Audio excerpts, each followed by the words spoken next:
Welcome to Bridging the Gap to Connections, the talk show, where we begin by sharing your stories and spotlighting your shine.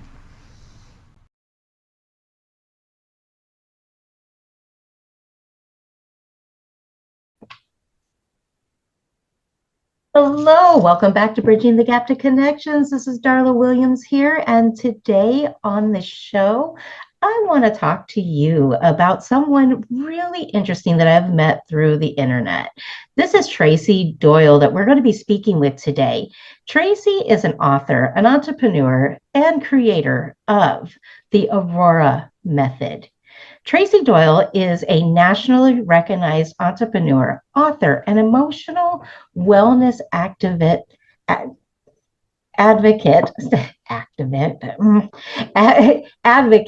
though whose life's work bridges the worlds of business success and personal transformation. As the creator of the Aurora Method and author of Life Storms, Finding Your Clear Sky, Tracy helps high-achieving professional women overcome burnout, reshape limiting beliefs, and reconnect with themselves and others so they can lead with calm, clarity, and confidence. Tracy's story is one of resilience, reinvention, and hope.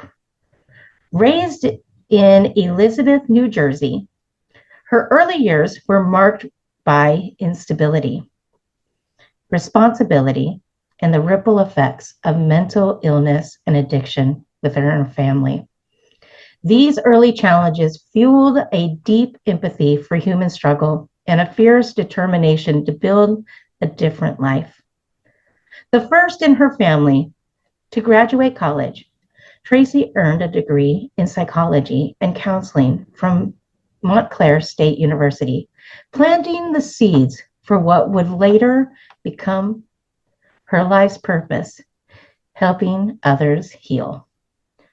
Her career began in pharmaceutical and healthcare communications industry, where she quickly distinguished herself as a visionary leader, blending strategy, science, and heart.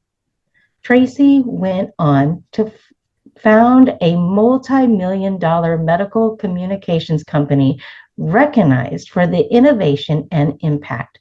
Along the way, she received multiple honors, including the Ernst & Young Entrepreneur of the Year Award in healthcare solutions and services, and was featured by Forbes Entrepreneur and Inc. as one of the region's most dynamic female business leaders. Yet behind the accolades, Tracy faced the silent struggle so many high achievers know too well: emotional exhaustion, disconnection, and the feeling of being successful but stuck. In her mid-30s, that pressure reached a breaking point. What followed was a deep period of reflection, healing, and personal growth. Drawing from her background in psychology, mindfulness, and real-world experience, Tracy developed the Aurora Method, a framework for emotional resilience and authentic living that blends neuroscience, mindfulness, and practical self-awareness tools. Today, through her book, Masterclasses, an 8-week course, Tracy equips professional women to navigate life storms and emerge stronger, more grounded, and more fulfilled. Her message is simple but profound. No matter how chaotic life feels, clear skies are always within reach. Whether speaking to a packed auditorium or sharing her story on a podcast, Tracy brings warmth, wit, and wisdom to every conversation, inviting audiences to reimagine what's possible when we choose healing over hustle and purpose over perfection. So without any further ado, Tracy Doyle. Wow, what an amazing opportunity it is for the audience today to actually get to meet you and hear a little bit more about who are you. Welcome, welcome. Well, thank you, darling. That's everything that everyone knows about me, but the struggle they don't know all about. So I am thrilled to actually be vulnerable today and share my story. Thank you for having me on the show. I know from my own personal experience in life that vulnerability is key. So, my first question is a little bit about who are you and how is vulnerability helping you to help others? That's a great question. And, for me, from the outside, you heard what everyone knows about me, right? I was this high achieving, well, actually overachieving perfectionist who, and I call myself a human doing. I didn't know how to be, right? I just did and did and did and did. And you heard where that took me. On the outside, I looked like this big person who managed it all, who had everything. But inside, it was a struggle. And, so I guess who I am. So, it starts really with where I come from, who I am is just really a down to earth person I sometimes refer to as a scrappy street girl who had her fight her way up and through, right? Sadly, my mom had mental illness. And so I became a caretaker at the age of 10. My mom had struggled, back then there was no diagnosis for bipolar disorder. And, one of the challenges with bipolar disorder is, making bad choices. But the bigger challenge is what they call today executive functioning, where it's difficult to manage more than one thing. And she struggled. She had me out of wedlock. And my grandparents were forced to bring me into their family, and my grandmother at the time was only 39, right? My mom was the oldest of 9 children. So I was raised as the youngest of 10, but my grandmother needed my mom to be independent, and that's where the struggle really started. So by the time I was, 10, 11 years old, I had seen the dark side of life because my mom married. She married a Vietnam veteran who was an alcoholic, an addict, a gambler. And while my mom's dad, he was an alcoholic too, and my family, her family, my family, faced the challenges of addiction. They lost everything through my grandfather's addiction. My grandmother had to put all of her children into an orphanage, but my grandmother demonstrated resilience. She is my role model. She brought her family back, and she did everything she could to keep her family intact, and managed becoming the chief provider of the family, right? So that's what I saw for my first formative years, 0 to 7. Living on and off with my mom, trying to be independent, and my grandmother realizing my mom couldn't handle it. So when she married, I think my grandmother thought, this is it. She can be, she can do this. Sadly, though, her choice was bad. And, my stepfather's addiction was unlike anything I had experienced before. My family drank, they got drunk, they danced, then they fought. That was predictable, right? I was born and raised in Elizabeth, New Jersey. Bullies on the street. I learned how to be a street fighter and protect myself. But this was different. And what I experienced was the depths of addiction. A man who, just he just didn't have the capacity to be present, right? He was intoxicated, and that then resulted in many things, sitting on his lap at the age of 10, driving his car, scarcity, no food in the home, no electricity, no running water, filth. My mom then getting triggered because she couldn't manage it, didn't know how to manage it, and she became abusive. Because if I'd ask a question, she didn't know how to handle it, so she'd throw me into a wall. And then of course I had an uncle who was, he was someone who was he was a pedophile. So my only respite was he and his wife invited me to their home, and I knew what he was going to do to me, but I needed to eat, you know. And ultimately I got to a point where I was racing kids on the schoolyard for food. And and essentially, if I won the race and they weren't giving it to me, I was a street girl. I was going to beat them senseless till I had food to bring home. So that's my formative years. I'm a survivor, and what I brought to the world was survival skills, and intelligence. I'm smart. And so getting out of that was something I really wanted to do. And I just, I prayed and I prayed and I prayed, for God to just make that go away. And it didn't. It just kept getting worse. And sadly, I mean, I prayed for God to just take him away. And when my prayer was answered, I didn't expect it to happen the way it did. I mean, he was murdered in our home. His bottom took him to that. And I found, at the age of 11, I found a man dead, and it was very traumatizing. And so, all of that by the age of 11 was a lot. And all I knew was that I didn't want to be poor. I basically couldn't relate to anybody because I felt like, kids are gossiping in school and talking about things, and I had experienced all these things.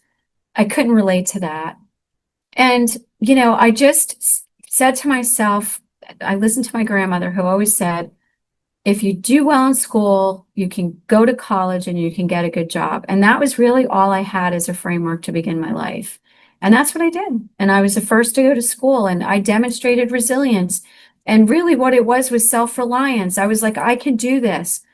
But when I got into the real world, I became a one-way mirror, and that one-way mirror was I couldn't relate to any of these people. They were smart.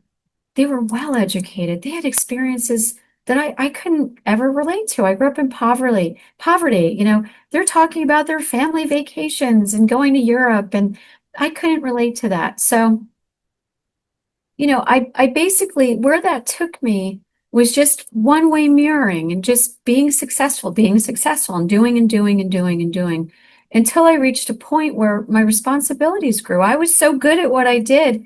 I became a vice president, right? Yay. But yet my mom, my grandmother was done. My mom, after my stepfather died, my grandmother took us all back in, my two siblings with, my half siblings and myself. And my grandmother was done. So, what I failed to say was at the age of 25, my grandmother was like, this is yours now. You have to take care of your mother, not me, right? You're doing well. So I had the responsibility of managing my mom. I had my job. I'm trying to build a life for myself and have a successful relationship. And then my sister, sadly, is mentally ill like my mom. And her bipolar was, I think, it was more cyclic than my mother's. She began using drugs to treat it. Again, there was no treatment back then, right? So she started having children out of wedlock. And then I became the perpetual caregiver. I had to assume custody of her children. So I was never vulnerable until I hit a breaking point. And that breaking point took me to a place of despair where I just didn't want to live anymore. It was like I felt stretched in every single direction. I can remember it like yesterday. It was December 21st, 1999, and I just was done.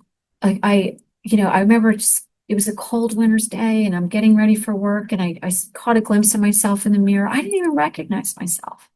It was like, my eyes were hollow, my spirit was dim. I just looked so like empty. And inside my head, I'm like, I'm done, and like it swelled, and it's like, I'm done taking care of my mother. I'm done being responsible for my drug addicted sister's kids, I'm done being stretched in every single direction at work. I'm done, and then the thought came to me that, yeah, if I got drunk, I might get into a car accident. And if I get into a car accident, then no one would know I was weak and I planned this suicide. And I went through with it, but I lived. And I Wow. don't know how I lived. I I want to don't. I want Go to ahead. say something right there. Listening to what you're saying and unpacking such an intensity of life. Here you were, you had now carried for years. I mean, so anybody listening in right now, what I really want you to realize is she just now gave you a fast crash course of what her entire life up until that moment really was. When you're hearing the devastation at this point, she was exhausted. Why do you get exhausted when you have no help? We have no support. And that's what she's talking about, is she was an individual who continued to gain her own momentum. So I want to ask you, when you were going through those hardships, what was it that you did daily to keep pushing in that you wish you didn't do? Yeah, that's a great question. The thing was, and as I was getting to this, when I went through with it and I lived, I was having this shame battle, right? My head is like, you almost killed two people, you deserve to die. And my heart was saying, but you lived. You lived. So what I did, what I was doing back then was, I was going to therapy. I was like, trying to relax. I was trying to find self-care, walking, bicycling, gardening. I was trying all that. But that cry for help after when my heart was like, but you lived, I cried for help. And I was like, I want to live. I want to live. And that took me to a journey, and it was what I learned that really helped me understand what I didn't do from all that. I just pushed, I can do this, I can do this, I can do this. I have to do this. I am responsible for all these people. And, and here I am, the woman with the world on her shoulders. But the truth was, nothing changed until I became vulnerable. That's why I loved your question. I went, obviously got treatment for depression. I then, went back to therapy, but it was one friend, one friend. My favorite book is Feel the Fear and Do It Anyway by Susan Jeffers. And what she talks about is the importance of opening up about the struggle. The struggle of fear. Now, at the time, I'm not thinking I'm afraid, right? I'm thinking I'm just Wonder Woman, and I got it all together. But it was finally like opening up, like I just almost killed myself. Like, and so my friend said to me, if nothing changes, nothing changes. And she worked in pharmaceuticals also. She was a trainer, so she was really good with education and teaching people things. And she was in a 12-step program. And she learned this one tool that she said changed her life. And it showed her how to really uncover how her life experiences shaped her thinking. What's that? Like, I studied psychology. I'm not aware of that. So she took me through this tool. What I saw, it was like everything I learned as a counselor and a psychology major, right? It was like, oh my gosh, Abraham Maslow says when we have experiences, now I had significant trauma, and I know many women who have. What I learned though was that we're all wounded. We all have experiences. And Abraham Maslow says we all have experiences that we internalize that stunt us. And when we can recognize that they stunt us, well, wait, what we have to first understand is when they stunt us, we live in a place of discontentment and lack, right? Because we don't know how to be, right? So we just do and do and do, right? So we take ourselves there. But then the other piece of this tool, and I gave it more framework, because what I saw was Carl Jung, right? I'm like, wow, this is showing me how to define the thinking that was developed as a result of my life experiences. And so the way that this tool worked was, who hurt you and who are you angry with? What did they do? What did it affect? So that's the Maslow needs, right? But it's not written in the Maslow needs, it's in plain language. But then over here, it was like, what did you do in response? Now, it doesn't mean I welcomed that sexual abuse. It meant, what did I do? I became voiceless. That's what I did in response.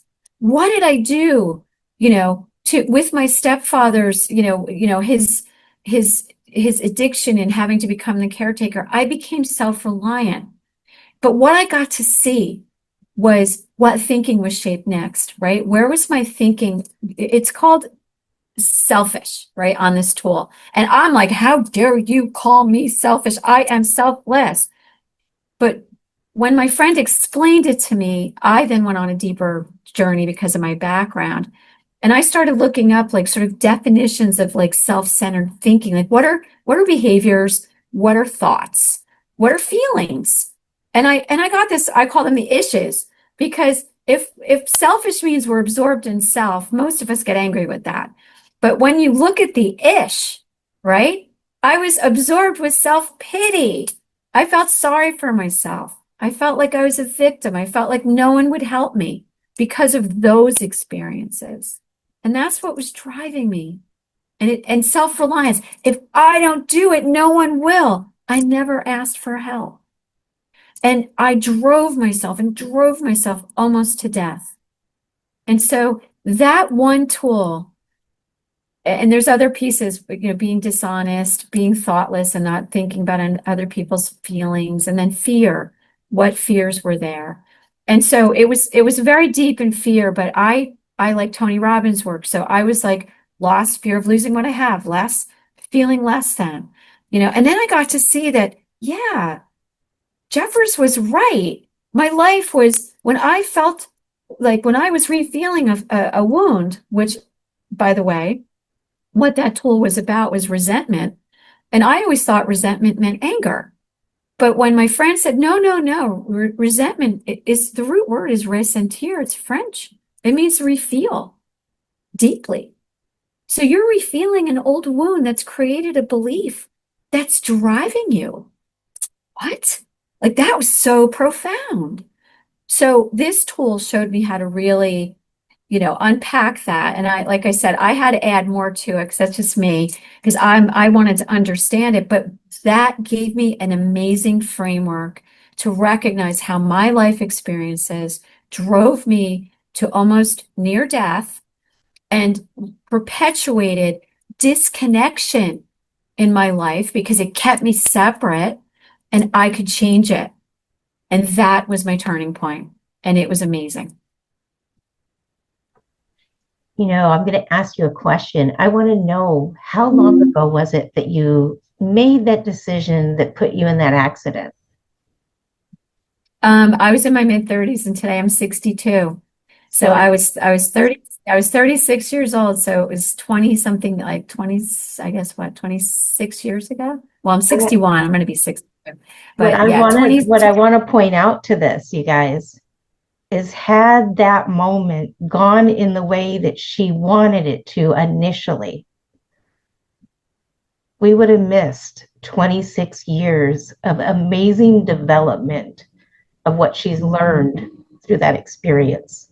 So here she is now giving us the opportunity to hear the journey on the other side of feeling absolute devastation. So here she was in the wreckage of her own world. She's literally sitting on the sideline of her own self. And now she's found resources. Now she's found solutions. Now she's found an understanding to herself. So, in that, I want to ask you, Tracy, what has developed for you out of that experience? Because I mean, that is massive. There are not many people who have gone through as much, but that definitely puts you in a position and a caliber to be overqualified to help others Yeah. out there dealing with what they're dealing with. So, because you walk that walk, you can talk that talk, and you know that experience, and it makes you a perfect guide. So, out of that whole dynamic, what has developed that you're now offering those around you? You know, the journey to healing was one in which where self-knowledge helped, right? Now it's like, oh, it's internalized beliefs. That's my problem. But putting it into a practical framework of change was not easy.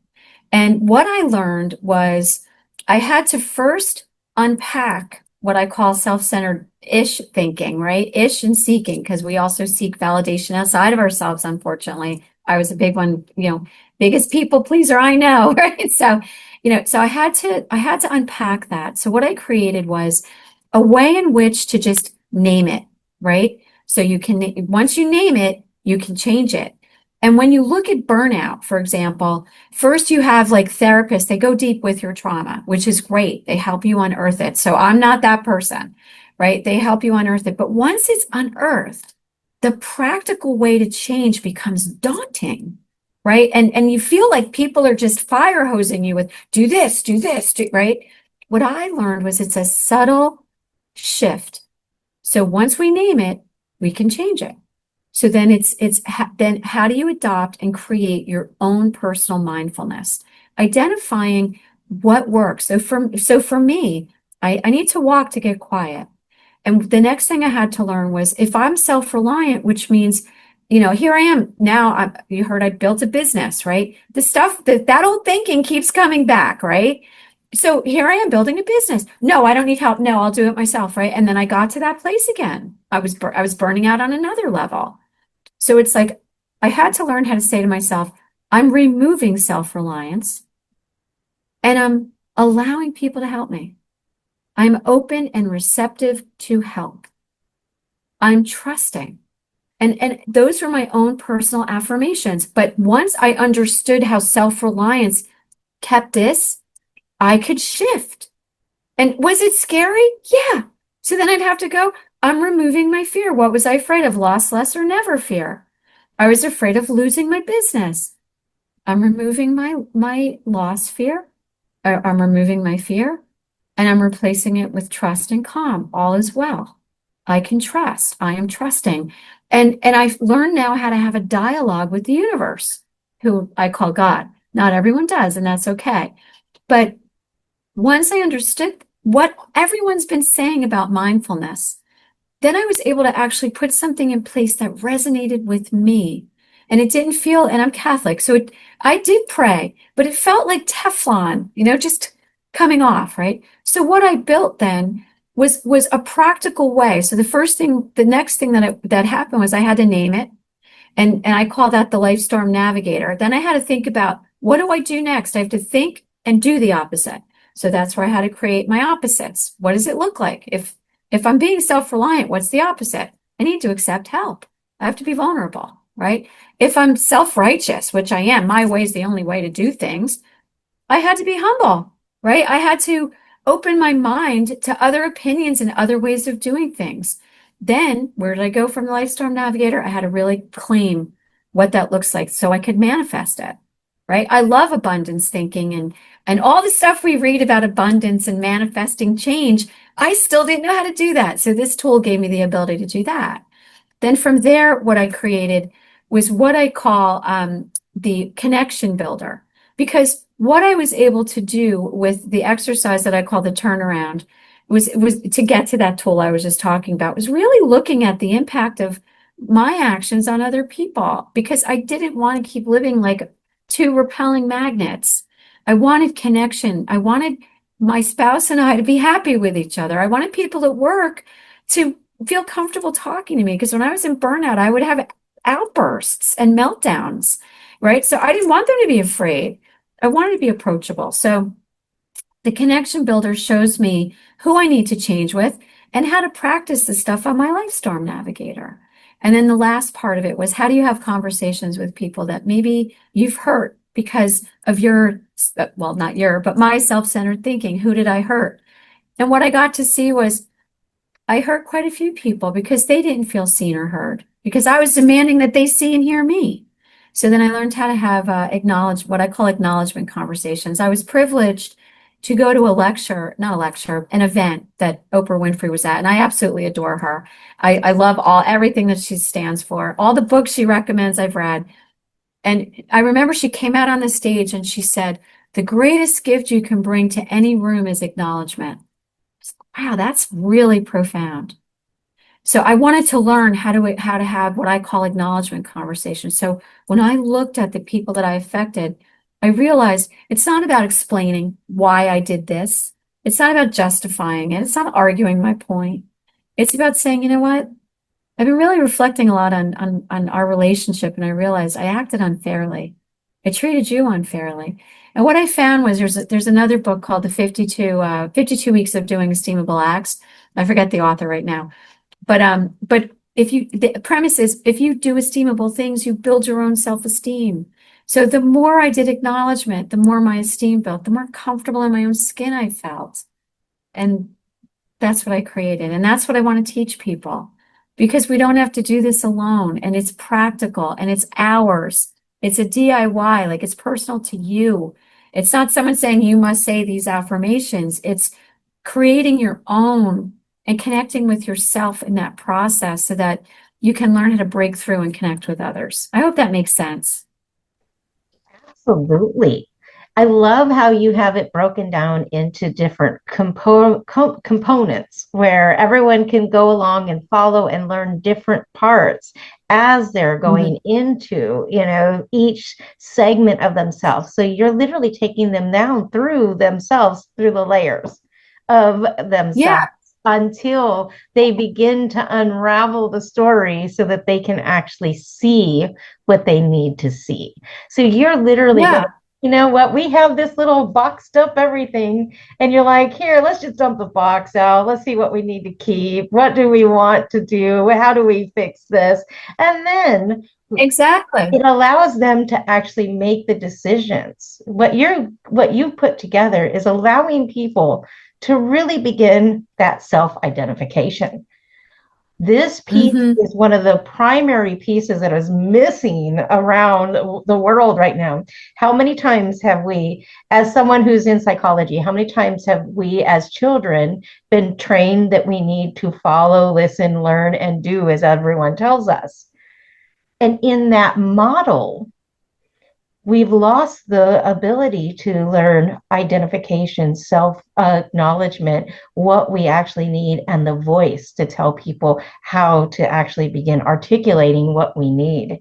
So, those models, you're helping people now out of whatever their circumstances, you're giving them. What a gift. What a gift that you just unpacked. Thank you. Thank you. Thank you, Tracy, for what you are actually creating right now. What do we call this method that you are using? Yeah, well, I named it the Aurora Method because Aurora is the goddess of dawn, right? New beginning. Each day is a new beginning, right? So I loved that term and I love that goddess because the point is no matter where you are, no matter where you started in life, you don't have to wait for life to calm down. You don't have to wait for the chaos to go away. You can change. And what I've learned is that when you unpack those internalized beliefs and you learn how to shift and change them, you actually change the dynamic of every relationship that you touch because it's a ripple effect. When I started changing, my favorite story was when I started my business, there was a woman that was one of our business partners. She was our CFO. And I was working really hard because I realized self-reliance was hitting me again. I was freaking out. I was starting to burn out. And I'm like, oh, I got to step it up, right? I got to step up working my practice again. I know how to do this. And she said, I don't know what's going on with you, but like you've changed, and I really like it. Like, what is it that you do? And I was like, wow, because the outward shift that we project is actually inner calm and clarity, right? And people want it. And it's not that I have to bully my way into getting what I want anymore. It's not, and believe me, I was a bully. I'm not going to deny any of that. I mean, like when I was burned out and I struggled with it for years and years, and when it came back, I mean, it came back with a vengeance, and that's when I realized I have to practice this daily because if I don't, it will really take me over by storm. But that change that you get is so amazing, which is why Aurora, and I call it the Aurora Method. It's a very practical, guided framework, step by step to go through it. And for some of us, and I know so many women, because I think we're conditioned this way to be like, am I doing it right? It's got to be perfect, right? Am I doing it right? So in my book, and I have a copy of it, the Aurora method is step by step. It's outlined in here, right? But the feedback I've gotten from many people is, can you teach me? Like, I want you to show me how. So what I've done is I've created a course for the method so people can, work with me for 8 weeks. I can take them through it and show them how to do it so that there is no fear that you're doing it wrong, and basically, you get the support that you need because so many people, especially I know for myself, when I was in complete burnout, it was like, oh my God, I have to read a book. I don't have time for that. Like, can't you just tell me what to do and show me what to do? So that's why I'm offering that as well. So that's the method, and that's really what it is. It's an 8 week. It's actually an eight in the book too. It's an 8 week program, and what you find is as you start practicing, you start to see some change. And the more you practice, the more change you see. But, many of us get complacent and we're like, oh, I don't need to do this anymore. And then I was number one offender. Those old internalized beliefs don't go away. They continue to drive us. So we have to manage them daily. Wow.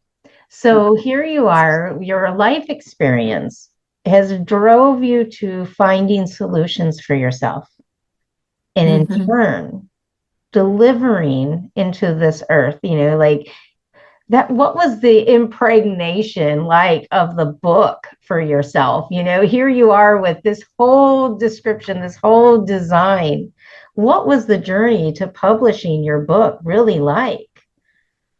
You know, I'd rather unpack what it was like writing it because, I had really grown. And I got to a point where I was about to sell my business. And then I was like, what do I do next? And as I always say, the universe had another plan.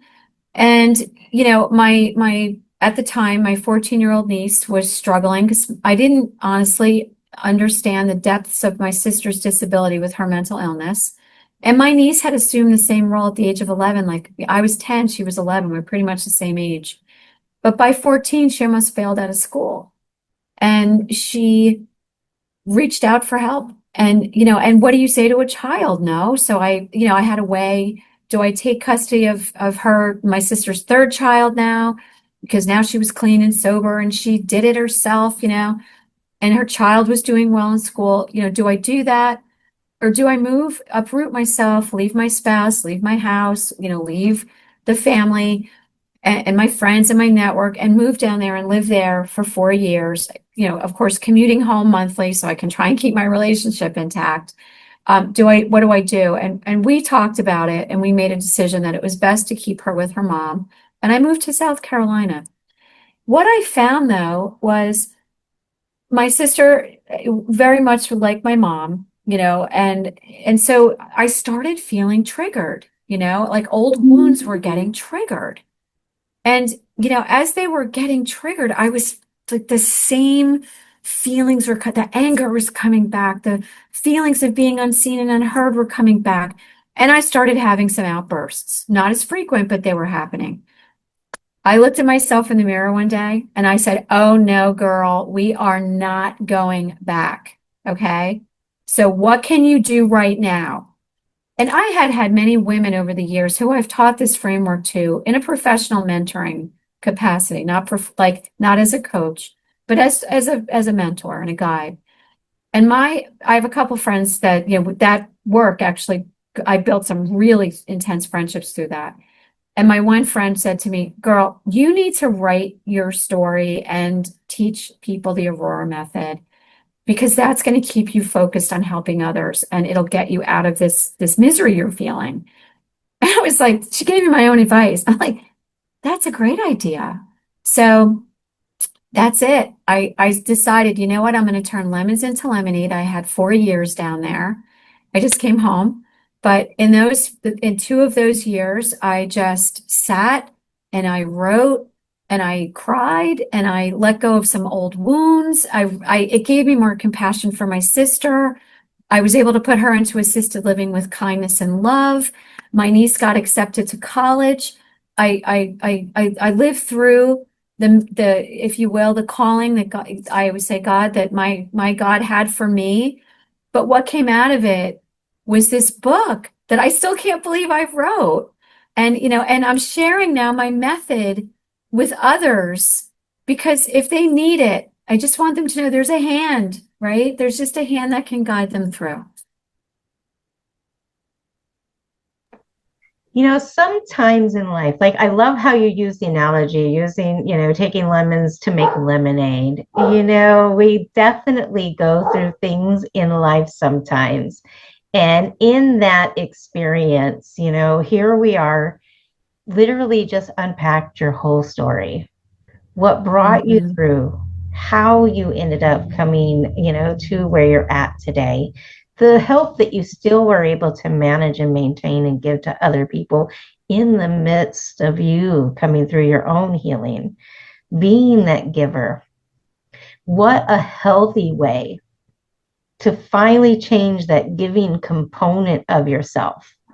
You found a healthy way to give back to the world around you. Tracy, this is just an amazing opportunity to meet you, to know more about your story, to know that there are other people out there in the world that are dealing with some real heaviness and craziness out there.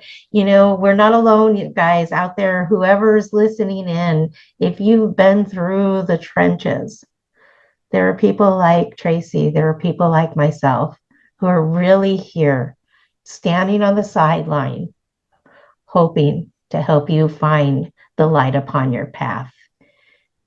So I want to ask you, is there anything, Tracy, you would like to leave with the audience today? One of those last moments, if you had no other day to tell anybody anything, and you really had come to that place, what would you like people to hear today from you that would leave an impact to change their life? Yeah, understanding the hidden drivers of emotional burnout is the key to overcoming everything in my mind, and the thing is it's not hard. You can do this. And if I were to leave one message, it's take the time and give yourself permission to go within and learn and uncover and learn how to change it, because what you get back is just it's connection, it's fulfillment, and it's just a calm clarity to live your life. You find your voice, so my message is take the time, give yourself permission. You deserve it. That is the absolute truth. We do deserve to take the time to heal, to love, and take care of ourselves. I am so grateful. Thank you, Tracy.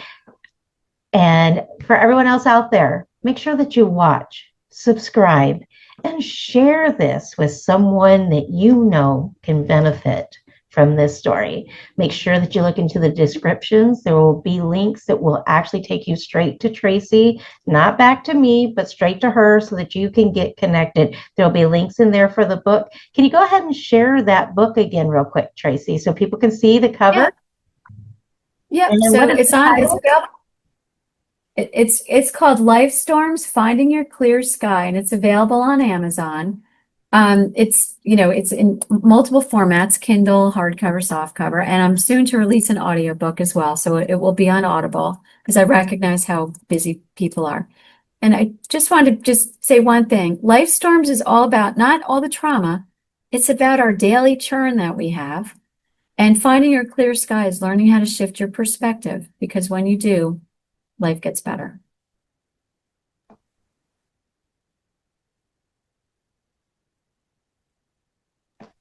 Thank you so much for everything today and sharing and just being so vulnerable with your story to help other people along the way. This is Darla Williams with Bridging the Gap to Connections. Until next time, bye for now. Bye.